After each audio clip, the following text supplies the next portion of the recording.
राज्याचे उपमुख्यमंत्री अजित पवार यांचा ज्या कंपनीच्या विमान अपघातात मृत्यू झाला त्या कंपनीवरती आता गंभीर स्वरूपाचे प्रश्नचिन्ह उपस्थित करण्यात येत आहेत। कारण VSR व्हेंचर्स या खासगी कंपनीचं विमान अजित पवार वापरत होते। लिअरजेट 45 या अपघातग्रस्त विमानाचं नाव आहे, परंतु VSR व्हेंचर्स या खासगी कंपनीच्या अन्य 2 विमानांचा अपघात सुद्धा काही वर्षांपूर्वी झालेला होता आणि ते अपघात सुद्धा लिअरजेट 45 याच विमानांचे झालेले होते, जे विमान अजित पवार हे वापरत होते। आता जे 2 अपघात झालेले होते त्यामधला एक अपघात हा मुंबई विमानतळावरती झालेला होता आणि त्यामध्ये 6 ते 7 लोक हे जखमी सुद्धा झालेले होते। आणि धक्कादायक म्हणजे या अपघाताचा रिपोर्ट किंवा अहवाल अजूनही सादर करण्यात आलेला नाहीये। त्यामुळे या निमित्ताने ज्या विमानामध्ये अजित पवार बसलेले होते त्याचा अपघात झाला, अजित पवारांचा मृत्यू झाला, त्या कंपनीच्या विमानाच्या मॉडेलच्या सुरक्षेवरती सुद्धा आता प्रश्नचिन्ह उपस्थित करण्यात आलेलं आहे। आणि दुसरा महत्त्वाचा मुद्दा म्हणजे ज्या विमानाचं जे विमान अजित पवारांचं विमान जे कॅप्टन चालवत होते सुमित कपूर, त्यांचा सुद्धा या विमान अपघातामध्ये मृत्यू झाला। त्यांच्याबद्दल सुद्धा काही धक्कादायक माहिती समोर आलेली आहे। त्यांच्यावरना 16,000 तासांपेक्षा अधिक फ्लाइंगचा अनुभव होता, परंतु त्यांच्यावरती मद्यप्राशन करून विमान चालवल्याचा आरोप आहे। त्यांना 3 वर्षांसाठी निलंबित करण्यात आलेलं होतं, शिक्षा सुद्धा सुनावण्यात आली होती, अशी माहिती आता समोर आलेली आहे। दैनिक लोकमतने याबद्दलचं वृत्त दिलेलं आहे। पण सुरुवातीला आपण बघूयात की 14 सप्टेंबर 2023ला मुंबई विमानतळावरती लिअरजेट 45 या विमानाचा अपघात झालेला होता। अर्थात लिअरजेट 45 हे विमान VVIP व्यक्तींसाठी वापरलं जातं, जी VSR व्हेंचर्स या कंपनीचा मी उल्लेख करतो आहे। ही कंपनी देशातल्या किंवा महाराष्ट्रातल्या अतिमहत्त्वाच्या व्यक्तींना प्रवासासाठी हे विमान उपलब्ध करून देण्यात येतात आणि या विमानांच्या किंवा या मॉडेलच्या वरती आता सुरक्षेचा प्रश्नचिन्ह हे उपस्थित होत आहे। कारण मुंबई विमानतळावरती जो अपघात झालेला होता त्यामध्ये 6 प्रवासी हे जखमी झालेले होते आणि त्या विमानाचे 2 तुकडे झालेले होते। पण या प्रकरणाचा अहवाल हा 2023 नंतर अजूनही आलेला नाहीये।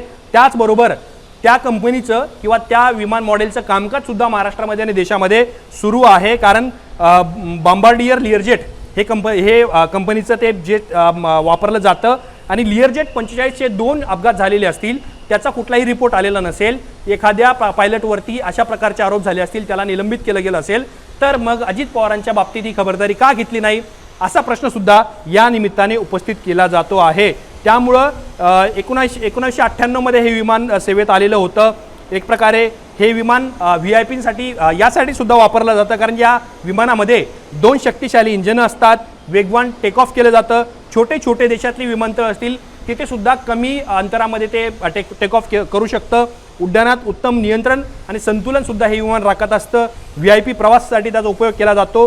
बिझनेस ट्रॅव्हल आणि मेडिकल इमर्जन्सी यासाठी सुद्धा या विमानाचा उपयोग करून घेतला जातो।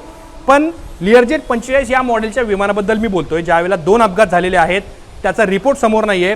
मग अशा वेळेला या मॉडेलच्या विमानाला परवानगी कशी काय मिळाली उड्डाण करण्याची? आणि सगळ्यात महत्त्वाचं म्हणजे जर पूर्वी 2 अपघात झाले त्याचा रिपोर्ट समोर आलेला नाहीये, तर मग DGCA या सगळ्या प्रकरणावरती काय करत होतं? यातल्या त्रुटींकडे दुर्लक्ष केलं गेलं का, किंवा गलथान कारभार कुणाचा होता?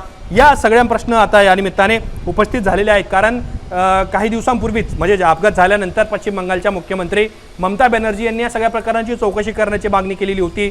शिवसेना UBTचे खासदार संजय राऊत यांनी सुद्धा काही महत्त्वाचे प्रश्न उपस्थित केलेले होते। अर्थात शरद पवारांनी नंतर या सगळ्या गोष्टी धुडकावून लावल्या आणि हा अपघातच असल्याचं सांगितलं, पण तरी सुद्धा देशातल्या नागरी उड्डाण मंत्रालयाने सुद्धा या प्रकरणाची तपासणी करायला सुरुवात केलेली आहे। फॉरेन्सिक टीम ही अपघातस्थळी गेलेली होती, तिथून त्यांनी काही महत्त्वाचे पुरावे सुद्धा जमा केले।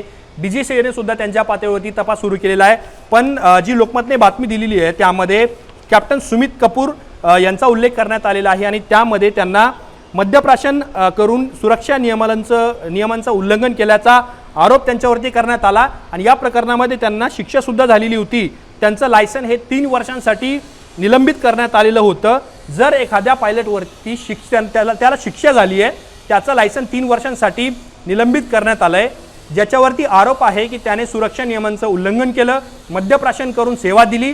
अशा वेळेला त्या कॅप्टनला VIP गेस्टला उड्डाण त्यांना घेऊन जाण्याची किंवा VIP गेस्ट बसलेल्या विमानाला उड्डाण करण्याची किंवा चालवण्याची परवानगी कशी काय देण्यात आली असा सुद्धा प्रश्न या सगळ्या निमित्ताने उपस्थित होतो आहे। दुसऱ्या कॅप्टन शांभवी पाठक यांचा सुद्धा सगळ्या घटनेमध्ये मृत्यू झाला। फ्लाइट अटेंडंट पिंकी होत्या, त्याचबरोबर अजितदादांचे सुरक्षा रक्षक विदीप जाधव यांचा सुद्धा या घटनेमध्ये मृत्यू झालेला आहे। पण आपण जर बघितलं तर 3 गोष्टी यामध्ये चर्चेत येण्याचं कारण म्हणजे एक त्या विमानाच्या सुरक्षेचं कारण पूर्वी पार्श्वभूमी जर बघितली लिअरजेट 45ची दुसरे मॉडेलमध्ये अपघात झालेला होता, त्याचे रिपोर्ट्स आलेले नव्हते, त्याच्यावरती कारवाई झालेली नव्हती. दुसरं म्हणजे परवानगी कशी काय मिळाली, जर त्या मॉडेलमध्ये सातत्याने त्रुटी येत असतील, अपघात होत असतील, त्यातला एक अपघात मुंबई विमानतळावरचा आहे. आणि तिसरं म्हणजे सुमित कपूर यांच्यावरती त्यांना शिक्षा झालेली आहे, त्यांचा परवाना निलंबित करण्यात आलेला होता.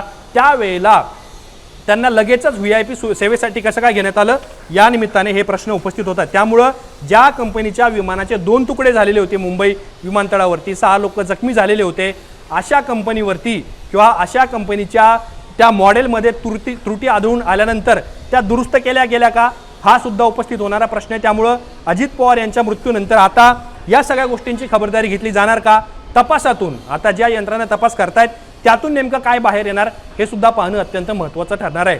तुम्हाला या सगळ्या प्रकरणाबद्दल काय वाटतं आम्हाला कमेंट बॉक्समध्ये नक्की कळवा. असेच माहितीपूर्ण व्हिडिओ पाहण्यासाठी मुंबई तकच्या YouTube चॅनलला सबस्क्राईब करायला विसरू नका.